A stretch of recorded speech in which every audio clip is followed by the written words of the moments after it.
Christian McBride, thank you so much for being on Jazz Greats and Legends. Gigi, you know you're my dear friend, and I'm so honored that you asked me to come and do this, your first show out of the gate, and man, I'm thrilled to be here. Thank you so much. I'm honored to have you on the show. Thank you so much for allowing us to bring our cameras and our crew and to film the concert. My pleasure. Just really appreciate it.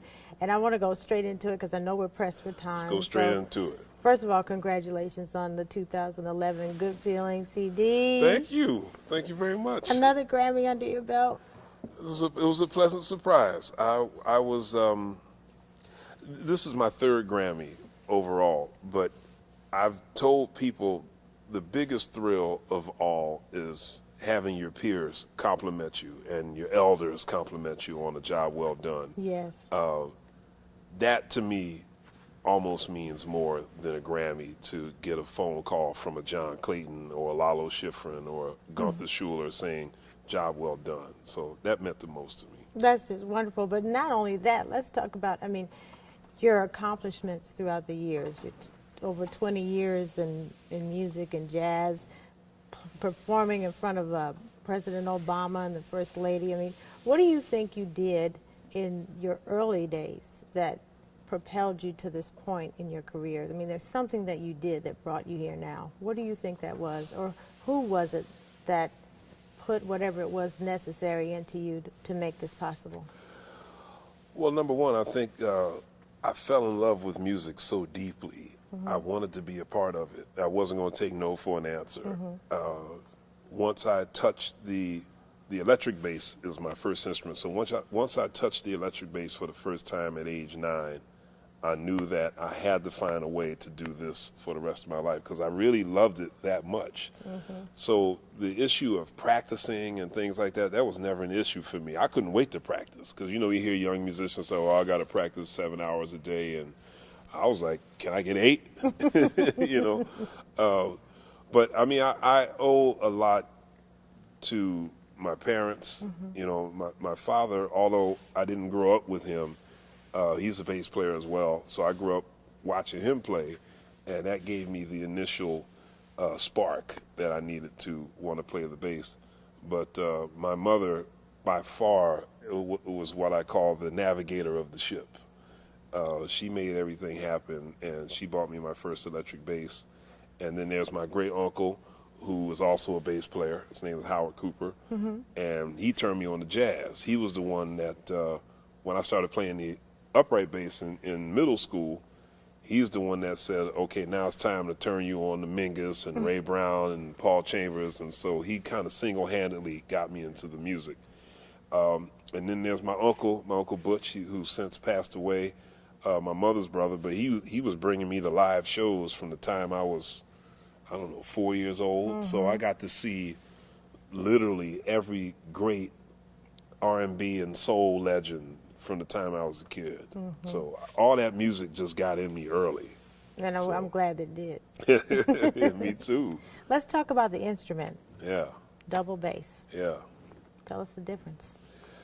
Well, I think the phrase I like to use for the acoustic bass or the upright bass is that it's Mother Earth. You know, when you look at this big, beautiful instrument with this gorgeous wooden contraption with these 4 strings on it, you hear that, well, you feel that vibration. Because bass is one of those instruments, it's as much felt as it is heard, you know. It could possibly be a more important instrument to feel than to hear, you know. Now with the electric bass, that's its young daughter, Right. you know. It's also a great instrument. It has its own personality. It has its own uses that are specific to that and that only. So, I mean, I love both instruments. You know, I mean, obviously the greatest difference is physical because Right. you got to stand up and play one. One's very, you know, very large, whereas the electric bass, you know, you play it horizontally. You know, and you know, a lot of different techniques you have to use, but the function of the 2 instruments are the same. Okay. You know, they still got to make your toe tap. Okay. Let's go back to the good feeling. Yeah. Big band. What is it about big band? Well, I quietly worked on my big band writing over the last 17 years. No, I'm sorry. I would say probably the most of my career, I was quietly in the background practicing my big band writing. Really? Because I've always been a fan of big band. And my ear, when I would listen to great big band records, my first thought was, how do you write for a band that big? You know, what happens? How do you write for 4 trumpets or sometimes 5 trumpets, 4 trombones, and 5 saxophones and have it all make sense? Who does what? What's the theory? What's the concept?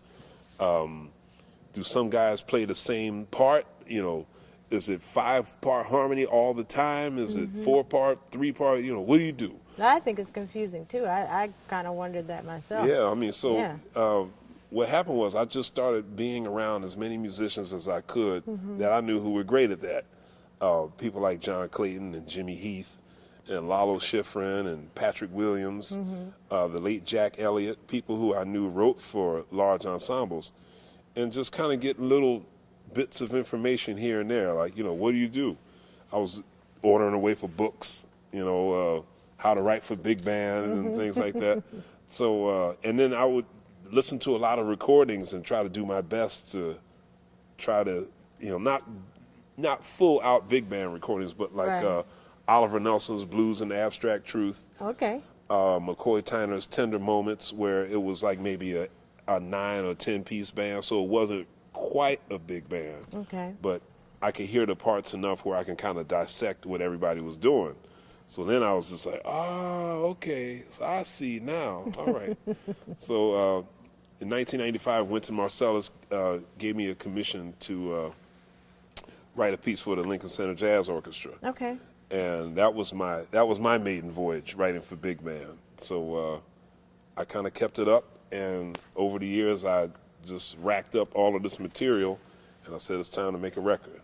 But I mean, now we're talking big band and a Grammy. I mean, that's pretty unusual. I don't know. I mean, somebody gets a Grammy I in know. big band every year, but you know, like I said, for me, I was hardly looking for a Grammy. I was looking for all of my big band writing heroes to say you did a good job. That was all I was looking for. You know, like I said, the Grammy's great. I'm glad I got it. I'm glad the Recording Academy voted for my CD, but you know, Maria Schneider or Vince Mendoza say job well done. Oh, So, yes. Oh, yes. Oh, Victory. yes. Oh, yes. Well, let me just ask you one thing, because you've performed with so many legends, and I mean in all genres. You know, your work with Sting, your mentor and friend, the late great James Brown. Yes. People like that. Just what from those experiences altogether would you say is the most important lesson, or that you've taken from being with them? Yeah, there's What have they put into your life? There's a lot of lessons inside of lessons when you play with these great legends. I'm not sure I could really think of one concrete thing I could put my finger on, but I do know one thing about all of those musicians you just named, particularly, you know, with Sting and James Brown or whoever it might be, you know, Freddie Hubbard or McCoy Tyner or Herbie Hancock. The music is the most important thing. Yes, it is.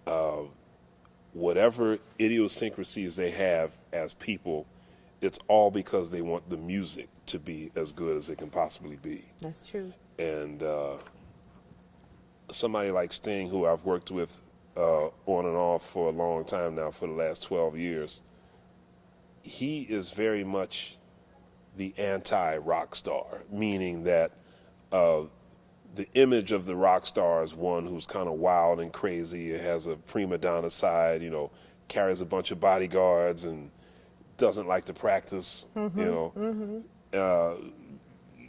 does a lot of wild things, but Sting is just he's a regular dude. You know, he likes to practice. He listens to recordings. He knows a lot about a lot of different styles of music. He knows a lot about a lot of different kinds of cultures, and he's a very, very well-rounded musician.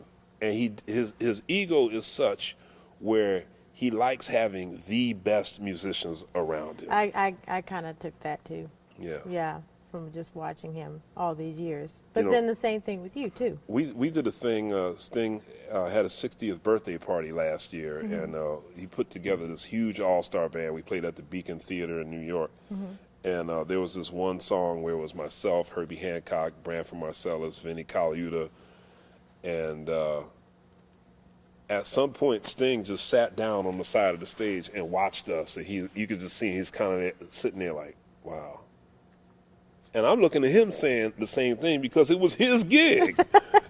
You know, I'm like, he took he's on his own gig and he's just sitting down watching everybody going, man, this is heavy. Oh, brother. You know, so I love that, to him, the music is the most important thing. Oh, boy.